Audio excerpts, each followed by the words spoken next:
Tri-media personality Pablito Bobby Nalzaro miduso og formal request sa Visayas Ombudsman sa pagpaubos sa lifestyle check kang Victor Emmanuel Caindic, Director sa Land Transportation Office kun LTO Region 7.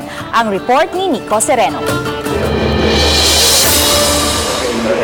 Personal nga gitunol ni Bobby Nalzaro, Program Manager o Chief Operating Officer sa DYSS, ang letter request sa buhatan sa Ombudsman Visayas.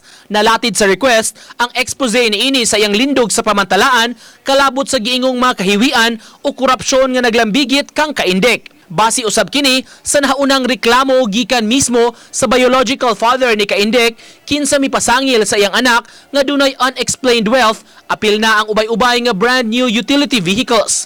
Gihagit ni Nalzaro si Caindic sa pagpakita sa iyang statement of assets, liabilities and net worth kun salen aron makatubag kini ug mapasabot ang tanan kun wa kini gitaguan. Samtang gipadayag sa admin officer sa Ombudsman Visayas, Mary Jane Concha, nga ipaubos pa kini sa evaluation alang sa pagpahigayon og case build-up. Apan nasayran nga ipaagi ra kini sa kauluhan tungod kay duna sila'y centralized policy. So I personally filed this case. And in fairness also to Caindic, para maklear siya atong tanawon og ako bitang gikuan gyud sa ako sa last paragraph di sa akong request nga in behalf of the interest of taxpayers and the public in general, Mr. Caindic himself, that the Honorable Office Visayas will conduct the lifestyle check on him. And if he has no unexplained wealth, Caindic will be cleared. Okay.